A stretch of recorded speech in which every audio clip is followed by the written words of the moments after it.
छठा अध्याय कार्तिक स्नान विधि। जय श्री कृष्ण। नारद जी बोले, 2 घड़ी रात रह जाए तब ब्रह्म मुहूर्त में उठकर तिल, कुसा, अक्षत, फूल, धूप, दीप आदि लेकर पवित्र मन से किसी नदी, तालाब, कुआं आदि जलाशय पर जाकर स्नान करें।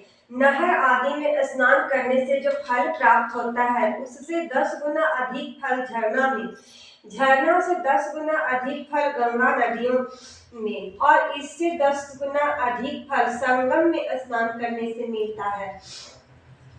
तीर्थ में स्नान करने का 2 गुना फल होता है। भगवान विष्णु भगवान का स्मरण करके ही स्नान का संकल्प करें। कमल नाभि भगवान को नमस्कार है। जलाशयी भगवान को मेरा नमस्कार है। हे ऋषिकेश, तुम मेरे इस अर्घ्य को ग्रहण करिए। आपको मेरा नमस्कार है। वैकुंठ में, प्रयाग में और बद्रिकाश्रम में जाकर भगवान ने 3 पद स्थापित किए हैं। इस प्रकार मुनि, वेदों और यज्ञों सहित विष्णु ने जहाँ पद स्थापित किए हैं वहाँ के सब देवता हमारी रक्षा करें। हे हरि, कार्तिक मास में व्रत धारण करके जो विधि पूर्वक मैं स्नान करूं, सो मेरे अर्घ्य को आप राधा सहित अंगीकार कीजिए। व्रत करने वाला पुरुष गंगा, विष्णु, शिव तथा सूर्य आदि का पूजन स्मरण कर जल में घुसे और नाभि पर्यंत जल में घुसकर विधि पूर्वक स्नान करें।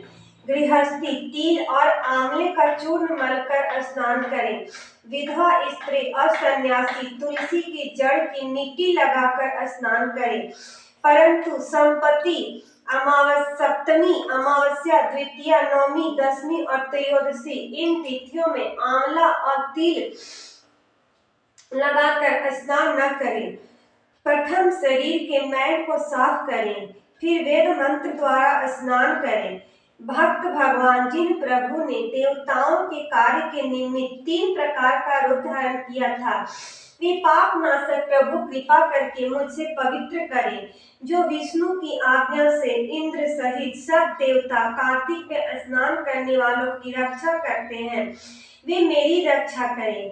बीज, रहस्य और यज्ञ सहित सब वेद मंत्रों तथा कश्यप आदि सब मुनियों और देवताओं मुझे पवित्र करें।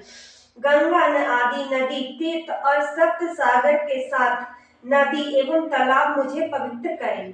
अदिति आदि पतिव्रताएं, यक्ष, सिद्ध, सर्प, त्रिलोकी की औषधि और पर्वत मुझे कल्याणकारी हो।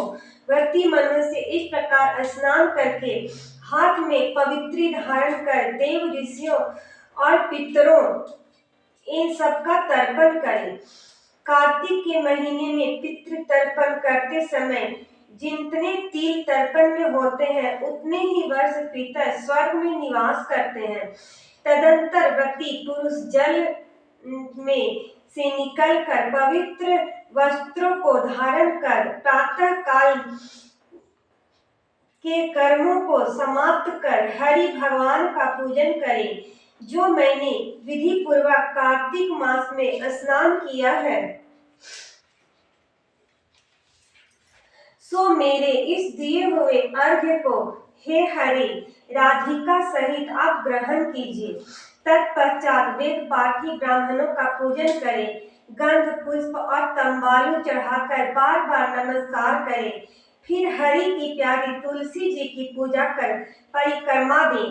नमस्कार करें और कहें, प्रथम तुम्हें देवताओं ने बनाई, फिर मुनियों ने पूजा की। हे हरि प्रिय, तुम मेरे पापों का हरण करो। फिर स्थिर चित्त से पूर्णोक्त हरि कथाओं का श्रवण करें। भक्ति पूर्वोक्त विधियों को करने वाला नारायण की सालोक्यता को प्राप्त होता है। रोग और पातकों का हरने वाला, उत्तम बुद्धि, पुत्र और धन का तथा मुक्ति के देने वाला विष्णु भगवान के प्यारे कार्तिक के व्रत के सिवाय और कोई व्रत पूजन नहीं है। प्रेम से बोलिए विष्णु भगवान की जय।